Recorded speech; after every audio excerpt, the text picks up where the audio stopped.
We are joined now by Jessica Rowley and Senator Mike Azinger. For almost a year now, Ms. Rowley has been working to bring public awareness of sexually explicit books in her community's public schools and libraries. Senator Azinger has also championed this cause in the state legislature. I want to welcome you both. Thank you. So before we get started, I want to notify our viewers that we're going to discuss and show some of the books that we found in libraries and schools. And this is adult-oriented material that is not suitable for children by typical broadcast standards. So to that point, I want to make it clear that the issue we at West Virginia Statewide News have covered is not targeted at plain text novels or reference materials, nor is it focused at LGBTQ issues. Our media company reviewed the works in question and determined them to be graphically illustrated, sexually explicit works that, in our opinion, meet the standard of West Virginia law, making it illegal to display obscene material to a minor. So with all of those disclaimers out of the way, Jessica, could you tell us how this all began? Yes, thank you for having us. So last fall, I walked into the local library here, the Wood County Library, and I went in to make documents or to make copies of documents. And when I walked past the front door, I noticed within 15 feet of the front door was a display entitled Banned Books. And, it piqued my interest because these were books that our American Library Association coordinates with libraries across the nation of controversial books. And so I had several of the books on the display piqued my interest. And so I checked out the books to investigate exactly what was controversial about these books.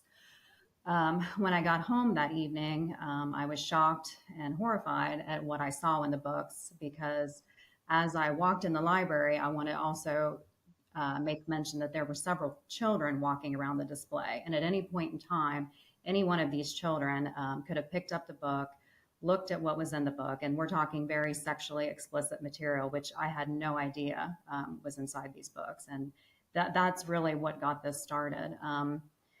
And so myself and other concerned citizens, once we educated ourselves on what was inside this book, we went to the library board meeting the last Wednesday of the month. They have them every month at the last week of the month. We went to the library board meeting and we talked to the library board members, the library board president, and we informed them of what was inside the books. We asked them what their policy was for children in the library, and they stated that children have access to anything inside of the library. There is nothing restricted.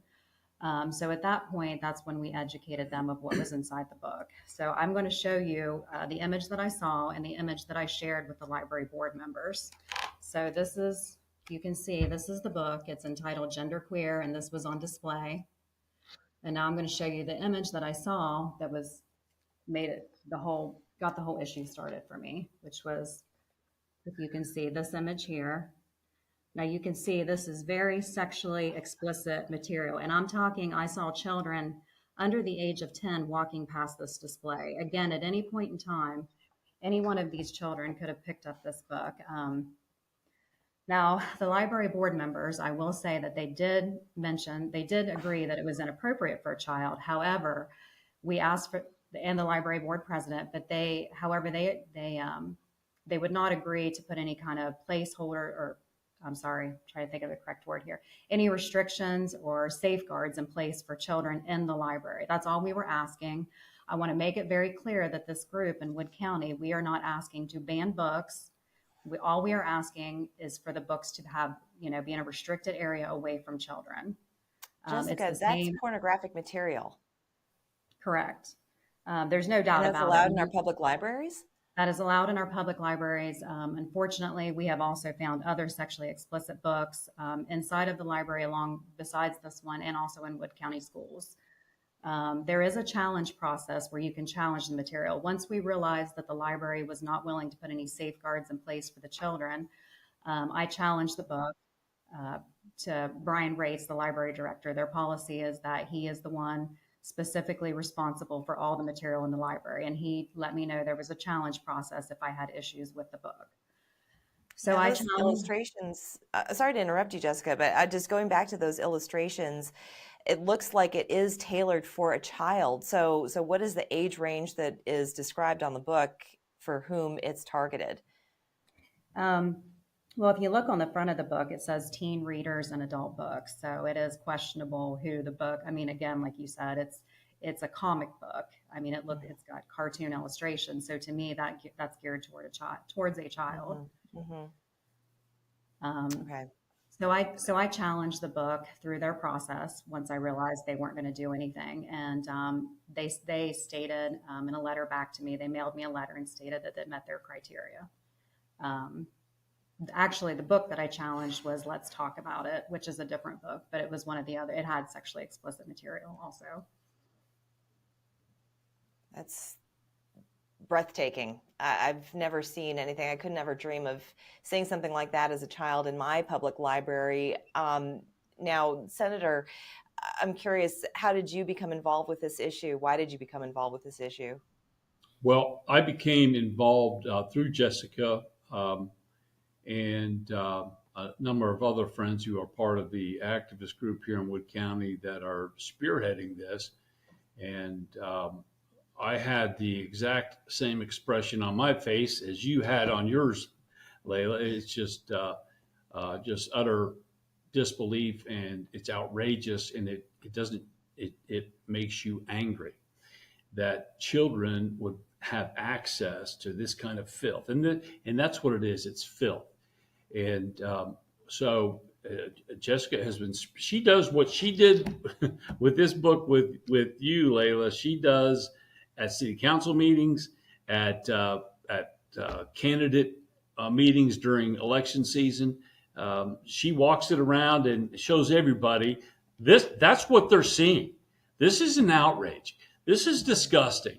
And I introduced a bill that basically said can't do that, can't put that in schools and public libraries, and it has no place, in my opinion, not just in the kids section, but can you imagine Mr. Carnegie allowing that when he started his life? He didn't conceive any kind of garbage like this. This is flat indoctrination and perverting our young people, and it's an outrage. And Jessica is a warrior for this, but I ran a bill last year, and it hit a wall in the committee it was sent to. But we're going to use a different tactic this year. But it basically just says the bill says, look, you can't have books like these within 2,500 feet of a public library and school library. I think these are in school. Are they in public This schools also? particular book I haven't found in Wood County schools, but Okay. however, we have other books. There's a book called Let's Talk About It. It tells children how to use butt plugs. It tells them how to properly masturbate, What? and it gives graphic illustrations. We're not just talking; it's words. This is pictures. It's also telling children, about how to look at pornography, look up your favorite porn performers. It's just unbelievable. And that book was at Parkersburg South High School Library. I did challenge that book. Thankfully, the Parkersburg South High School, principal, she did remove it. However, she stated that she felt that it met the West Virginia Department of Education content and standards. And I asked for clarification on that. Could you please explain to me how that meets the content standards? And I was stonewalled. I didn't get any answers from the Board of Education, who I copied on the email, or the principal. So, everybody in this, and just like Azinger said, I have informed a lot of people. I'm talking the governor, the attorney general, members of the House, members of the Senate. I have shown these pictures to our Wood County Sheriff, prosecuting attorney, police chief, city council, county commission. I've taken it around to the churches in this area. Thankfully, Senator Azinger is one of the people who's willing to get in the fight and stand up for what's right. But unfortunately, even the ones that agree that it's sickening will not stand up against this. And we are going to have to stand against this to protect our children. I mean, again, I am not asking for any book bans, and I'm definitely not asking to attack any communities. The only thing I'm asking for is that we protect the children. We have a system in Hollywood that the left supports that as a rating system for movies. We agree rated R, rated X movies, NC-17 movies, children cannot have access to because it's not appropriate. The library in our county has an internet policy that says children cannot look at these sexual images. Why, you tell me why a book is different? Why can they walk over the shelf and look at the exact same images and nobody does anything? And an instruction manual as to how to do it when you get home. Correct. It's just pure grooming. Why else would you teach kids this? You're grooming these kids to be part of the whole homosexual movement and the LGBT movement. This is sucking kids into that, and it's sucking them into pornography, and that's where kids start. Anyone that's watched pornography, I remember seeing pornography the first time when I was 12 at a friend's house, and I would never have conceived of having seen it in a library, but that's what this is doing. It's perverting these children, creating a desire in these boys for pornography, and to go in a direction that's going to tragically change their life in many instances. So there's a couple questions I have for you. So you said you introduced a bill and it hit a wall. Why do you think it hit a wall? Well, I think part of it is it's kind of like the CRT stuff, the critical race theory, critical theory, Marxist type of bills that I've run and others have run. People are like, what's this? Until a year or so, until maybe the last year, maybe two, people don't know what CRT is and what critical theory is. And I think that people are just kind of in disbelief and think that this can't be real. And I think that we have a lot of rhinos that run committees that don't want to deal with this. And it is so exponentially crazier than anything we've ever dealt with. I mean, 20 years ago, 50 years ago, this is not even countenanced. This is at the edges of the seedy part of society. Not now. Now it's on the bookshelves in libraries where even children can pass by. So we have some committee chairmen that I don't think want to deal with this. They don't deal with the controversial type of bills. Well, my other question to you, though, is, as I had mentioned at the beginning of the segment, West Virginia Code 618A2 makes it unlawful for adults to display obscene material to a minor. So why isn't this existing law applied to this case? Well, I think Jess could probably answer that better than I. She's pushed our local prosecutor. I've talked to him too, but you right. So I went into the local prosecuting attorney's office, and I was actually told by the attorney general, you need to speak with your prosecuting attorney after the county prosecuting attorney after I showed him the pictures. And so we set up an appointment, and I took the books in and I showed them to Pat Lefebvre, who is our county prosecuting attorney, and I showed him the state law that you were referencing, and he stated, well, there is a mention of artistic and literary value in the law. So if they could deem it artistic or literary, then that's how they're getting around it, basically. That just doesn't make any sense. Just because it's in a drawing, is that why they're calling it artistic license? Because it's part of the story.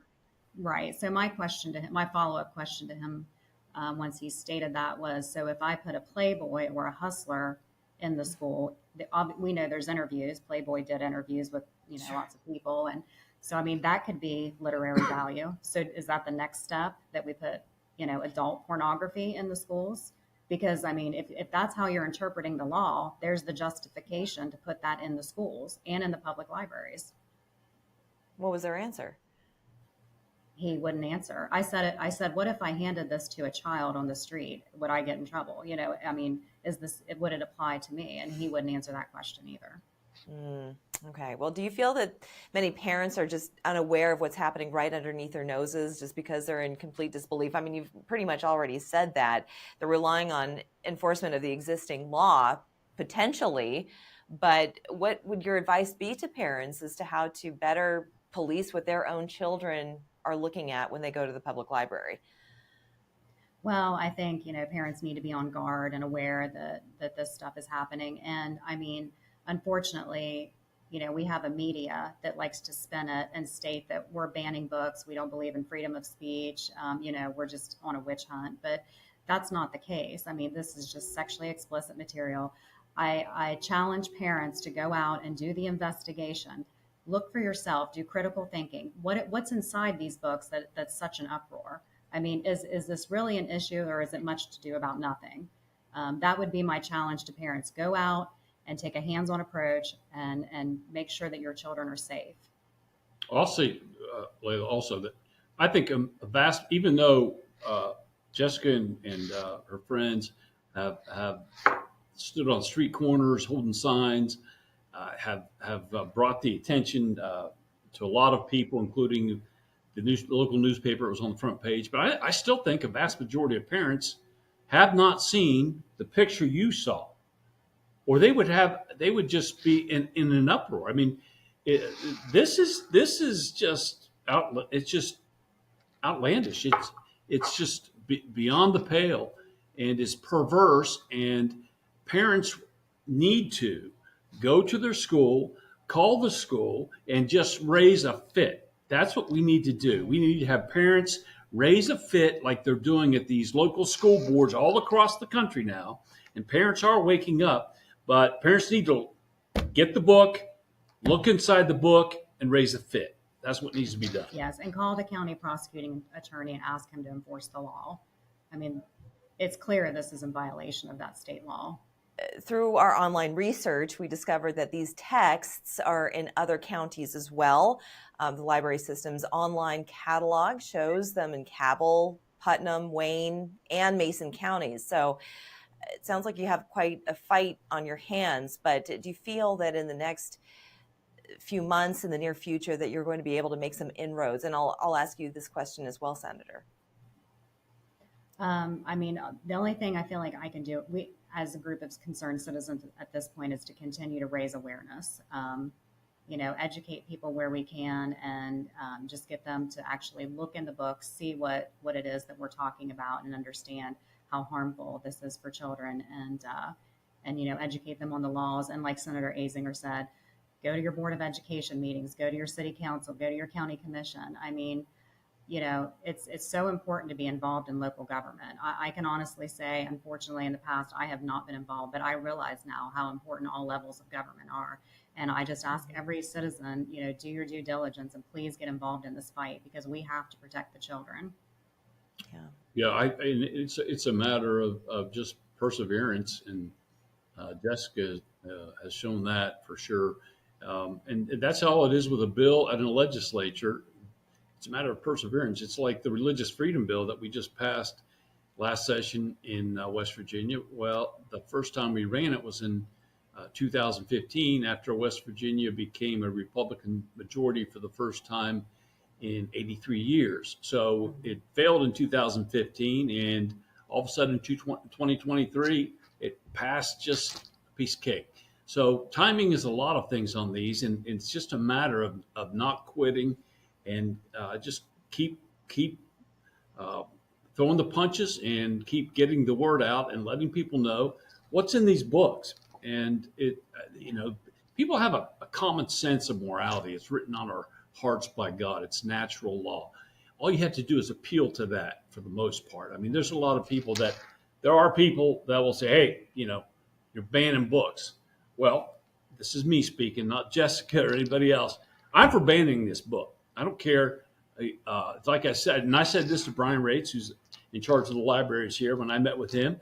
And there was when we met, we were in the main room upstairs, and he had just brought a picture of Andrew Carnegie, I think it was. That's the Carnegie, but big picture of him on the wall. And I pointed to him. I said, do you think that Mr. Carnegie ever envisioned this kind of garbage in public and his libraries? And Mr. Rates, to his credit, said no. And so it's our mission, and I'm getting behind Jessica and her group to eradicate this kind of garbage, and that's what it is. Well, I want to thank you both so much for joining us. Jessica Rowley, Senator Azinger, thank you both for your time. Thank Thank you. you.